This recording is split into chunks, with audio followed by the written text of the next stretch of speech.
Hello everybody, welcome back to another video.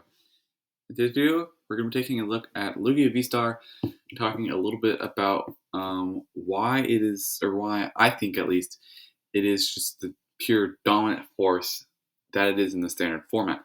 Online tournaments, ever since Silver Tempest was released, Lugia V-STAR has been the #1 most played deck in every single one. I haven't actually gone and checked that, but I am like 90% sure that Lugia V-STAR was the most played deck in all but maybe one of the Silver Tempest legal standard tournaments that has happened.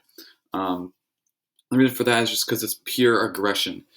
This deck is pure knockouts and has a lot of different attackers you can utilize based off the versatility of Archeops.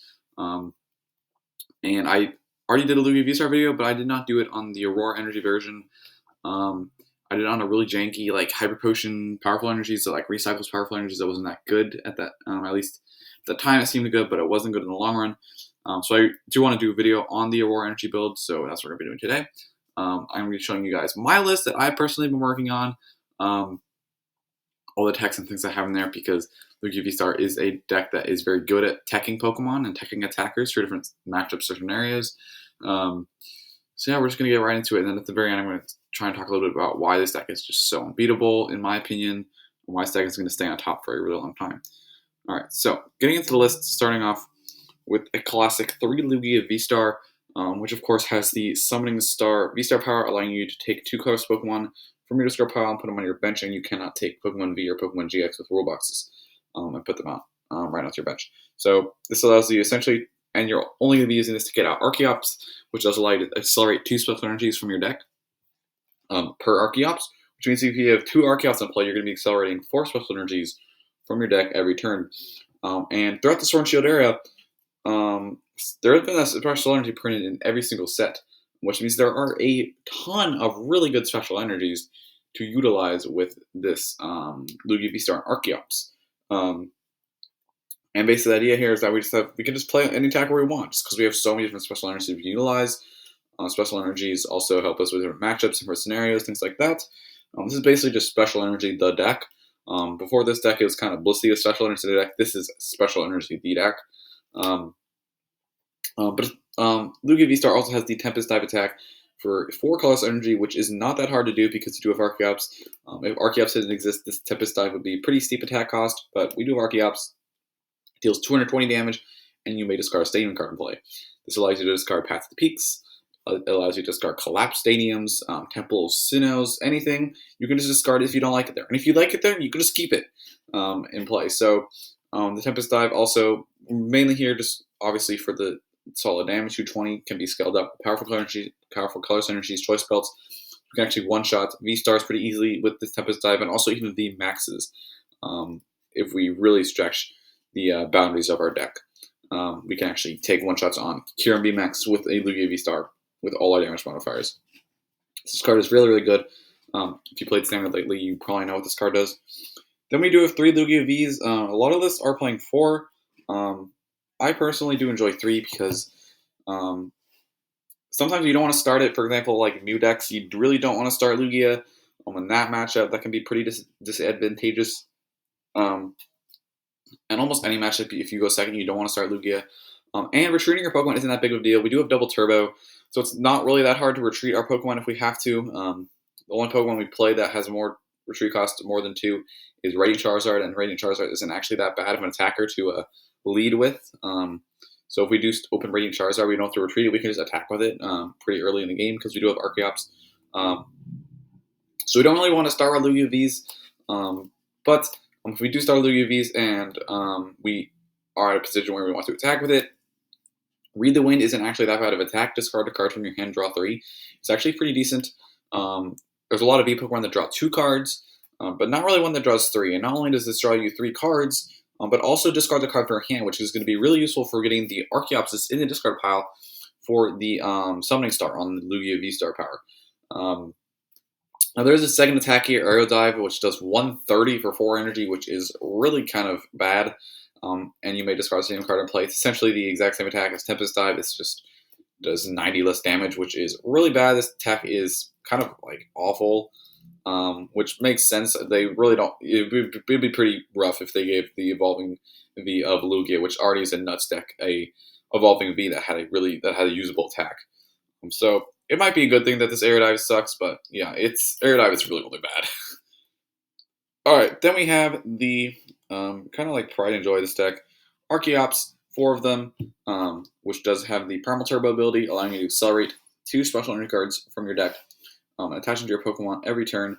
This could be used multiple for if you have more than 1 Archeops in play. So Lugia V-Star is going to be getting 2 Archeops in play, and the reason we're playing 4 instead of like 2 is because we want to be able to find them. Now, there's a little bit of a debate over should you play 3 Archeops or 4 Archeops. I'm a big proponent of 4 Archeops because getting those into discard pile ASAP is so important, and your deck doesn't function without those in discard pile. Having a summoning star for a single Archeops feels really bad because you're not going to be able to get a second one ever. That's your V-Star power for the game. It's impossible to get another Archeops out because we don't play any Archon or Ancient Fossil. So we play 4 so we can get into the discard pile. We can see them as early as possible. And we can get those Primal Turbos rolling, which is going to help our deck out immensely. Speedwing also for 3 colors does a solid 120, which is actually pretty nice because you can actually increase this with Powerful Colorless Energy. Powerful Colorless Energy, when attached to a Colorless Pokemon, makes the Colorless Pokemon's attacks deal 20 more damage. So you can actually augment this Speedwing's attack all the way up to like 180. If you have all 4, you can actually do 200. But mainly, you can bring this Speedwing attack damage all the way up to 180, which one-shots Mew V, it one-shots Crobat V, it one-shots the Lumineon V. So Archeops can be actually a pretty decent finisher, because if you just have a single powerful Colorless Energy and a choice plate, you're actually one-shotting the Lumineon. So you can commit some powerful energies to a Lugia to get a one-shot in with that, and then later in the game, you have Archeops to finish if you need on a Lumineon. So Archeops is actually a pretty decent attack. Not only is it our broken energy acceleration, but it's also really good attacker too. Then we have the broken attackers. And these 2 Pokemon are just what makes this deck. One of them in particular I'm going to talk about later. But the first one is going to be Radiant Charizard, which I already mentioned a little bit before with the retreat cost. But this Radiant Charizard has the Excited Heart ability that says its attacks cost a single colorless less for each prize card your opponent's taken. So if they've taken 2 prize cards, this attacks costs 2 colorless less. If they've taken 3, it costs 3 colorless less, etc. Then we have Combustion Blast for a massive fire and 4 colorless energies, doing 250 damage, and you can't use it next turn. Now, this seems extremely steep, but we do have the ability to decrease in attack cost. So if your opponent's taken 4 prizes, this Combustion Blast suddenly hits 250 for a single fire energy, which is really solid, really good. And like I mentioned before, since you have Archeops, you can actually power up Combustion Blast, all 5 energies, pretty handedly. Just with a couple like double turbo, twin energy as well works on this Radiant Charizard. So you can get this Radiant Charizard up and rolling at any point in the game almost, which makes it even that much better. Not only can you get up and rolling in the middle of the game, you can it's also an end game option. So if your opponent decides to target down Archeops and for some reason you don't just have a built up Lugia that's one-shotting anything at that point, Radiant Charizard is an option there that can come in and do 250 with a choice belt 280 to one-shot V-Stars. It's just Radiant Charizard is a really good card in this deck. And it's just good. It's just a good card. 280 is a really key number with choice belt, so really good card. Then we have the card that I think is actually what makes Lugia a semi of a problem, and that is Amazing Rare Yveltal. An Amazing Rare Yveltal has, once again, an extremely steep attack cost. You'll notice a trend with all these Pokemon. All these Pokemon are playing the Radiant Charizard, the Yveltal, even Lugia, 4 energies. All these attacks are really steep, but that doesn't matter when you have Archeops to accelerate all those energies. And that is no less with the Yveltal. Costs 5 energies. Not only does it cost 5 energies, it also costs an extremely awkward Fire, Psychic, Darkness, 2 colorless to pull off the amazing destruction, instantly knocking out anything your opponent has in the active spot. Now, this does have counterplay. Big Parasol will prevent this. Espeon VMAX will prevent this. But if your opponent doesn't have any of those things, you're just taking a knock on anything, no matter what, which is insanely broken. We have Aurora Energy in this deck, so it's not a problem to power up those awkward attack costs.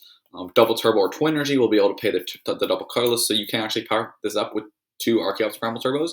One Primal Turbo gets 2 Aurora Energies, the second Primal Turbo gets one of your double energies and another Aurora Energy, and you're off using Amazing Destruction, carrying anything.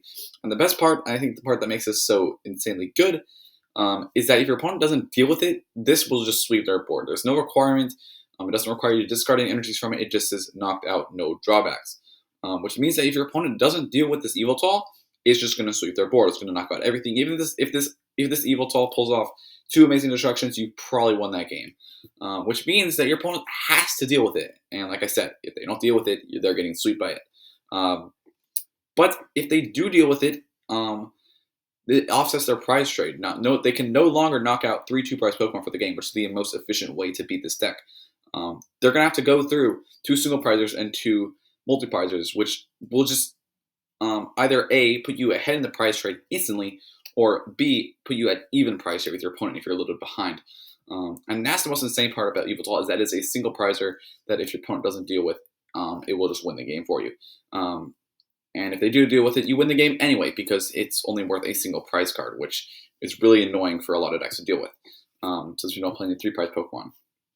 Now, once this Yveltal, we usually only do get one use out of it, because our opponent will usually knock it out, because they know if they don't knock it out, they will get swept by it. But at that point, we just go in with like another Lugia or our Radiant Charizard, things like that. Next, we have one of my favorite Pokemon in the list, the tech attackers, and that's Eiscue. Eiscue with a block-based attack for Water and 2 Colorless, dealing 70 damage, and preventing all effective attacks, or it prevents all damage, not effective attacks. It prevents all damage done to the Eiscue during a next turn by your opponent's basic Pokemon, which goes through, it will prevent Miltank, it will prevent Regigigas, the entire Regi's deck, it will prevent Cramorant, Radiant Charizard, Amazing Rare Rayquaza, Amazing Rare Raikou. Basically, this Eiscue is in here for the Regi's matchup and for the Lost Zone box matchup. And you might be saying, well, in the Lost Zone box matchup, they can just use Sableye, which will pierce through the block face. Well, and I say to that, we have Watch Energy, which is a special energy card. Fancy that. Well, that's crazy, this deck, special energy. Which, when it's attached to water Pokemon, provides water energy. Or when it's attached to a Pokemon, it provides water energy. But when it's attached to a water Pokemon, specifically, it says that water Pokemon isn't affected by effective attacks, which will turn off Sableye. Which is basically this means if you get this Eiscue up and rolling, if you have enough or few enough Pokemon to play that it's impossible for your opponent to take 6 prizes, this will straight up win the Regi matchup and Lost Box matchup. Not many Regi lists are playing the bad Regilucky that snipes 120, and almost no Regis are playing the Yell Horn anymore. That was kind of a one-hit wonder kind of tech, which means that if they do decide to like Serena up a Lugia and snipe this, that's fine, because then you just sweep them with Lugia. Basically, the idea is that if you don't bench the Eiscue too early and you just power up a Lugia and start attacking with that, if they knock out the Lugia, that's when you go with the Eiscue, because then you don't have any targets for Serena on the bench. That means they won't be able to gust up a bench Pokemon and then snipe the Eiscue with the bad Regilucky. And that's all saying that they even have the bad Regilucky in the first place. So this Eiscue is really, really good. Auto wins Lost Boss, auto wins Regis, and there's 2 cards in your deck, one of which can be a Colorless Energy attached to anything, which, in my opinion, seems extremely worth it. Then we have our kind of like tech Pokemon, starting on Pumpkaboo, so we can get rid of Path. Using Summoning Star turn 2 is really important in our aim for every single game, every single matchup. So Pumpkaboo getting rid of Path, we can use that. Really, really important. 1 Crobat V and then 1 Lumineon V for our little bit of draw. Draw support. Okay. And going into our draw supporters, 4 copies of Serena, because not only is this a gusting option that if you have a hot enough hand, the Serena you can just gust and knock out something on turn 2, which is really possible with this deck if you have a good enough hand with like double Archeops in the discard and like Lugia V-Star. If you just have a Serena or like an Auto Lumineon, you can just boss whatever you want, knock it out turn 2 with the Tempest type usually. So not only that, but it also discarding cards in your hand obviously synergizes really, really well with getting Archeops into the discard pile. So I think Serena has slots extremely well in this deck as a 4-of copy.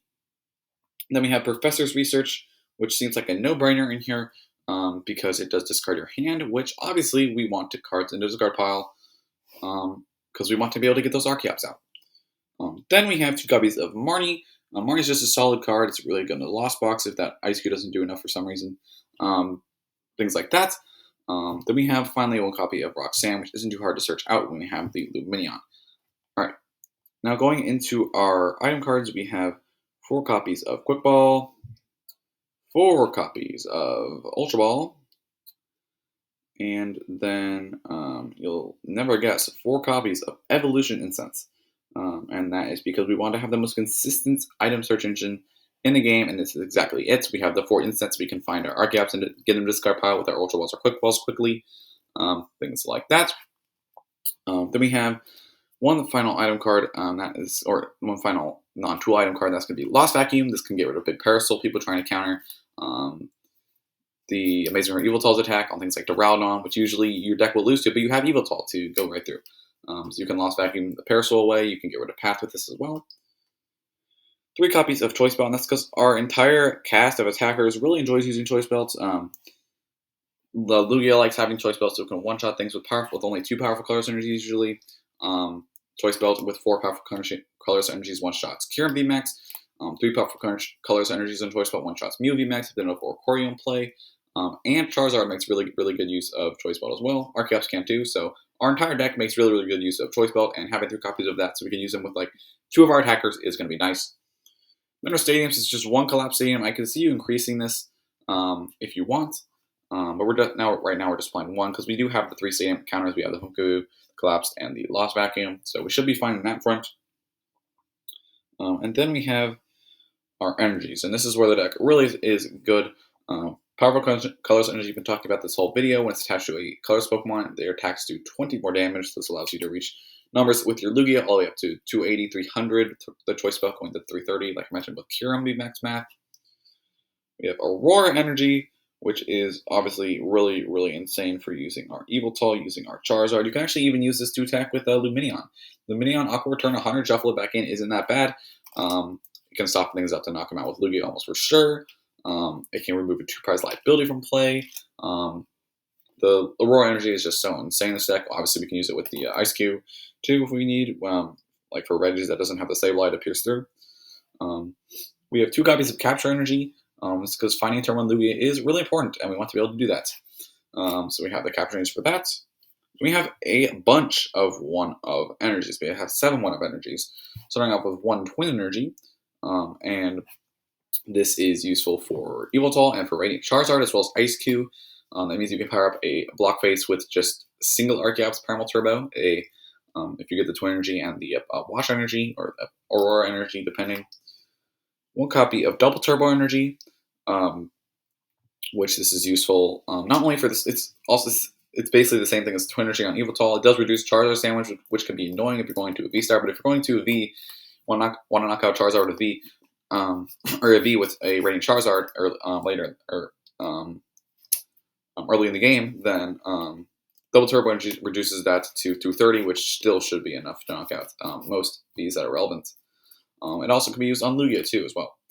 1 copy of Hiding Dark Energy, which can give a Dark Pokemon free retreat, but the really the reason we're playing it in here is because so we have another Color Energy to attack with our Yveltal. For the same reason, we have 1 copy of Fire Energy, which not only is another Color Energy that is an Aurora to attack with Yveltal, but Heat Fire can actually be used on our Charizard as well, which going up to 180 can be useful versus some things probably. Nothing off the top of my head, but I know that there's been scenarios I play in this deck and that Heat Fire Energy does matter, or Heat Fire Energy HP buff does matter.